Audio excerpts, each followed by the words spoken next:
See, to me, there's four names that I think the Jets and the Giants should really hone in on. One's Cam Ward, one is Sanders, one is Stafford, and one is Justin Fields. I'm going to split this thing up and just try to, cut through what's going to be a lot of confusing stuff and try to get us all together. And listen, I think there'll be a lot of disagreements. I think there's a lot of different ways to go here. And quite frankly, I'm not very envious of either GM right now. I know we have a lot of fun on the radio. Well, if I was running this team, I would do this, and I was doing that. Yeah. And I have opinions on what I would do, which I'll give you now. But the sure things for two teams that desperately need an improvement in quarterback play, good luck. All right, so now, first from a Giants perspective. For the Giants, I'm getting Matthew Stafford. I'm going out, and I'm getting Matthew Stafford. Now, to get Matthew Stafford, a couple things need to happen. Number one, you've got to come with a good trade. No, it won't be the third overall pick, but you're going to have to do something to get the Rams to bite. Then you've got to be willing. Now, you've got some cap space, all right? And there's been a $20 million increase in the salary cap. But you've got to have the appetite to get into the neighborhood of about $50 million a year for Matthew Stafford. Now, that sounds big, and it is. There's only 9 players right now in the NFL who are quarterbacks making over $50 million, seven of whom are under the age of 30. Stafford's 37. And by the oldest of those 9 quarterbacks making $50 million is Dak Prescott, who's 5 full years younger than Stafford. I'm not saying this doesn't come without risk, but the reason why the Giants should get Stafford, should really pursue this, and with great vigor. I'm under no illusions that Stafford coming here propels the Giants to a level that's going to, give a chance to win a Super Bowl. That's not going to happen. The Giants are nowhere near the Super Bowl, but the Giants are also nowhere near relevance. And I mean, at some point, you've got to truncate the curve here, the learning curve, and just be able to put together a competitive representative season. And Matthew Stafford allows you to do that. Now, from the other position here, because there's no way in hell you give it up the third pick, and there's other teams that are going to go after Stafford. The Steelers, maybe the Raiders, and their trade package, certainly the Steelers, who are in the 20s, maybe they do give up their first-round pick to make a Stafford move, and maybe the Rams bite on that. But because the Giants are 3, there's no way they're doing that. So if the Giants were to get Stafford, right, forget about the money. I know we get wrapped up in that, but forget about that for a moment. You start next season with Matthew Stafford as the quarterback on week 1. You've got Malik Neighbors. You've got a dynamic young running back. Hopefully Andrew Thomas can keep himself healthy. And you've got, I think, a pretty interesting young tight end prospect in Theo Johnson. At least you've got the framework for an offense that could get in the end zone. So you do that, and then if you do that, I think the real money play here is, all right, now what do you do with 3? Well, it depends what happens with 1 and 2. There's actually there's a potential master plan here that I don't think can come to fruition. But imagine if the Giants signed Stafford and somehow went from 3 to 2. Which, again, this is ultra aggressive, but it would be very interesting. Go from 3 to 2, and they draft either Sanders or Ward. So now you load it up. Now you got Stafford for 2 or 3 years, and then you've got one of the young bucks in the bullpen ready to go when he's ready to go. But if you stay at 3, in all probability, both of those quarterbacks are off the board. So you still have a lot of wiggle room. I mean, the Giants at 3 could go best available. The Giants could go from 3 to 10 and do whatever they want. And they could just add to the talent pool. Matthew Stafford gives these gentlemen a chance to win. And if you don't think that they have to win, listen, we all know this. I mean, we've been saying this. I don't even think that they should have been brought back. I've said that before, but they are, and they got to do something. And they've got to do something with a real splash here. They can't guess. Like, for me, for the Giants to guess on SHEDEUR Sanders, who I just don't love. Now, I do like Cam Ward a lot. I'll get to him in a moment more with the Jets. I am not giving the keys of the franchise to SHEDEUR Sanders. I'm just not doing it. So I will give him to Stafford, and I will bite that big $50 million bullet, and I will give myself a chance to win. That's what the Giants should be thinking right now. From the Jets' perspective, keep in mind, I gave you 4 names when we started this. Cam, SHEDEUR, Stafford, and Justin Fields. Now, the Jets are better positioned to win next year. But I don't think the Jets should go and get Stafford. I mean, how think about this. The Jets, in a lot of ways, are so much closer to being really good than the Giants because their roster is better. So wouldn't you think that alone would be enough motivation to go out there and get Stafford? Maybe it's a little Aaron Rodgers burn. I don't want that. I don't think that that's the right move. I also have great faith, much more than Sanders, that Cam Ward is going to be a stud. And, why wouldn't Cam Ward, why wouldn't you want him for the Giants then? The Giants don't seem to be connected to Cam Ward. They just don't. And they seem to be very connected to Sanders and more loosely connected to Matthew Stafford. So from the Jets' perspective, I'm thinking about either Cam Ward, I'm thinking about Justin Fields, or I'm thinking about trading out and doing what I said the Giants could do, and that's get a boatload of assets. Listen, guys, this is not perfect. I know that we're going to get hit with a lot of highlights and, oh, wow, look at Sanders doing this and look at Cam Ward doing that and look at Jackson Dart doing this. Nobody has any idea. I mean, really, nobody has any idea. You can do an hour show on why the Jets shouldn't draft Ward or sign Justin Fields, and then you could do an hour show the exact opposite on why they should get Ward or pursue Justin Fields. And conversely, you could do the same for the New York Giants. Why they should sign Stafford, why they shouldn't, why they should take Sanders, why they shouldn't. So there's just a lot to interpret here. And I will say, while that's confusing and while it's a little overwhelming, I would think, I don't think it's without possibilities here. Like, if there's every year to be stuck in a bad spot, I kind of think this is a pretty good year to be stuck in a bad spot. Now, by the way, I give you from the quarterback position, I give you 4 names. That doesn't mean that the Giants internally aren't kicking around the idea of Sam Darnold. I mean, if you're willing to give Stafford $50 million, why wouldn't you give Darnold $40 million? So, Hoff, I want to ask you this. I want to pull Hoff in. Hoff is the exact title, the executive producer of the Giants radio broadcast. Is that what we're going with here? Yes. Okay. Good title. So that is the title. You're there all the time. You travel, Germany, London. He's a part of the Giants crew. And I don't know your exact opinion on this. I think that you would probably agree that a move for Stafford is not getting him to the Super Bowl, but you sit there week after week and just watch this offensive, this malaise that is just so ass backwards where they can't score. I mean, they need to inject something into this franchise, and to me, that injectable is Stafford. Got to do it. I get what you're saying, and I can't disagree that Stafford gives them the best chance to win more games next year. But on the other hand, too, I just watched Aaron Rodgers, how the Jets went all in on Aaron Rodgers, and that backfired.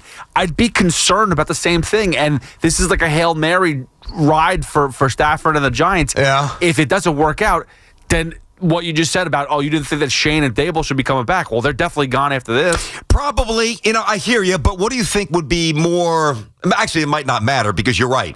If they got Stafford and he bombed or they bombed, they're gone. If they get a young quarterback and halfway through are like, wow, they really whiffed, which might not be the case, by the way. I don't want to be overly negative, but if we do, quickly realize, wow, they took the wrong guy, they're gone anyway. So don't you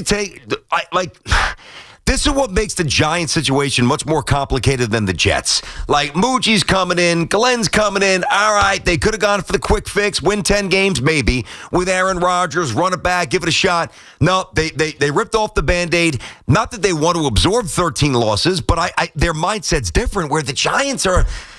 they're spinning their wheels just to be competitive, and they're not making decisions based out of power or a sound mind. They're making, I think, in large part, decisions based on desperation.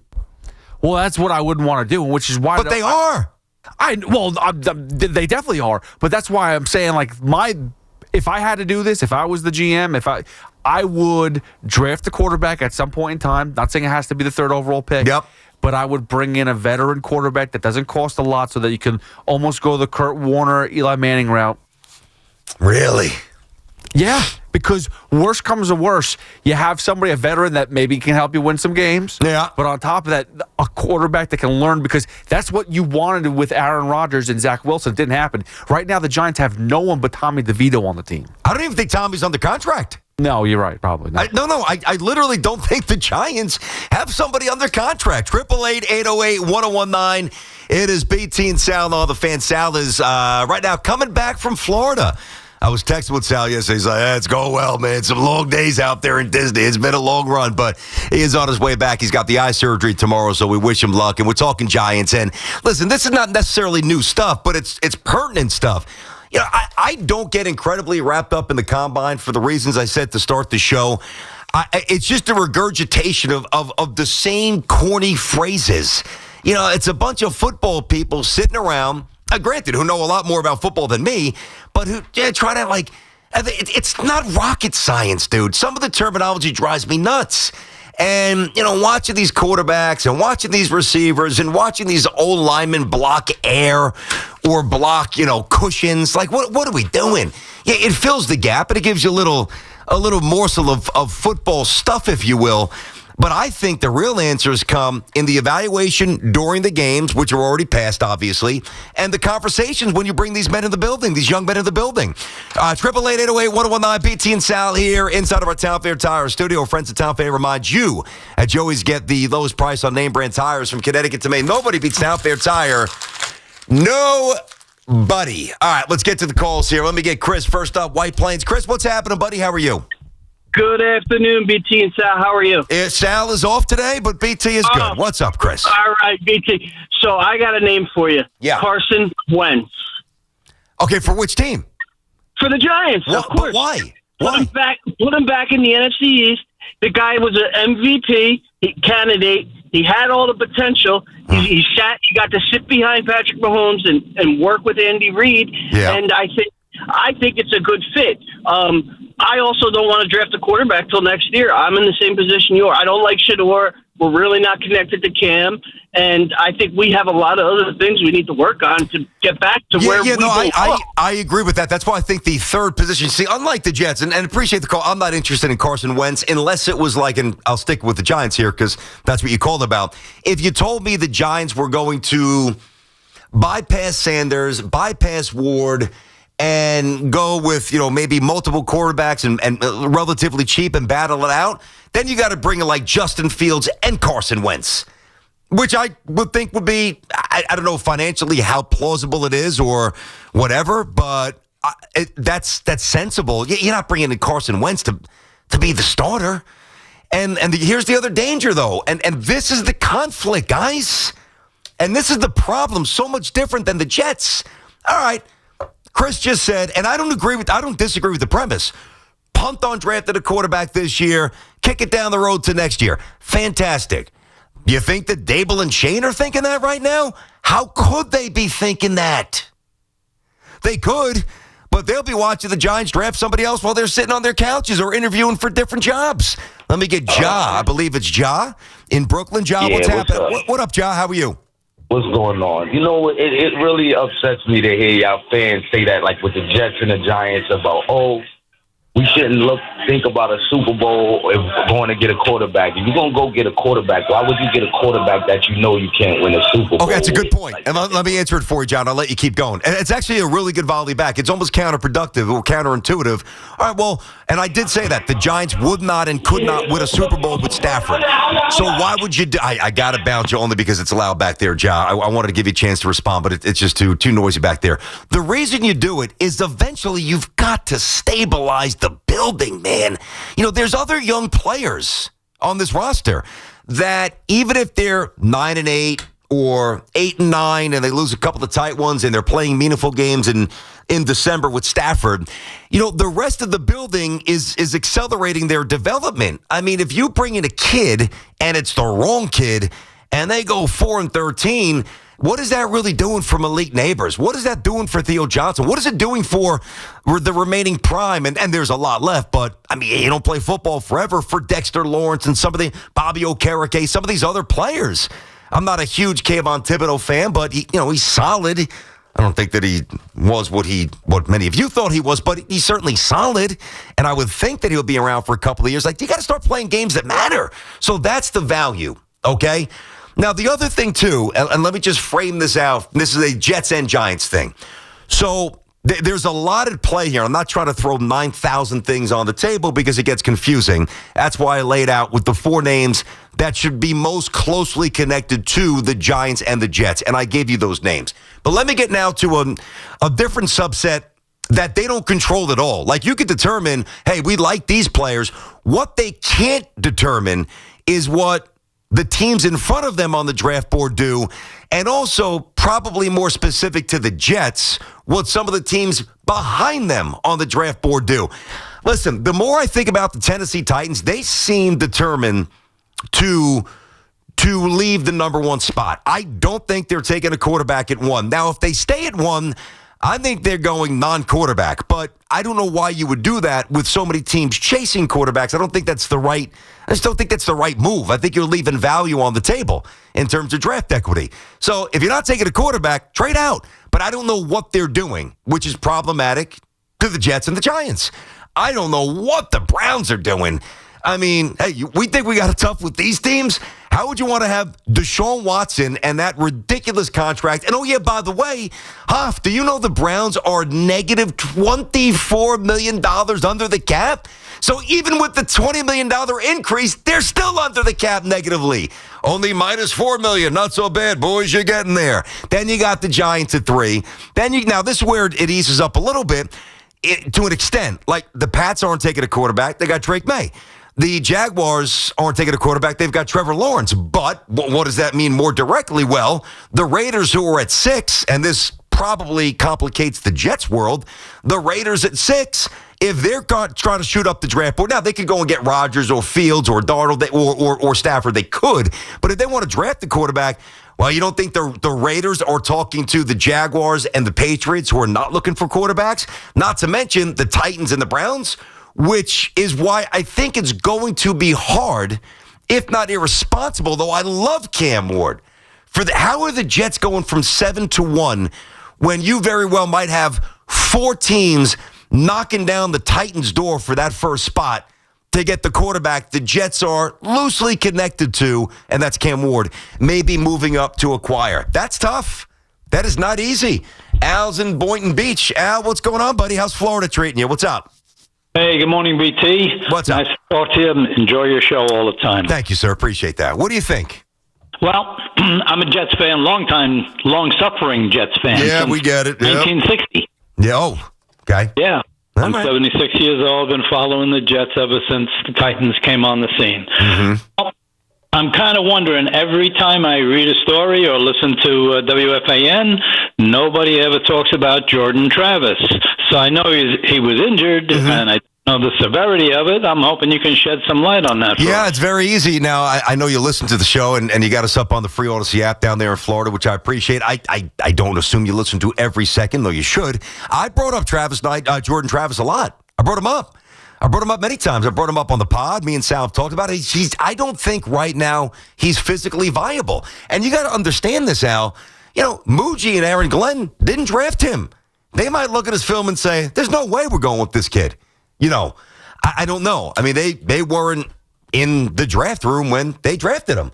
So they could like him, but it doesn't mean that they're enamored with him like the previous regime was, who did draft him. So that's why I don't really get into him too much. Number one, I don't know how Muji and Aaron feel about him, but he's not physically ready. He had a setback last year. Now, it's very uncertain. Like, anything about him is, like, cloaked in secrecy. Like, there's no real meaty stories about what happened or where he is physically. It's actually frustrating because I really like him as a player. But all you hear is he had a setback. And if you have a setback, then, you know, I mean, if you're not available, you're not part of the plans right now. 888, doesn't mean that can't change midseason. 888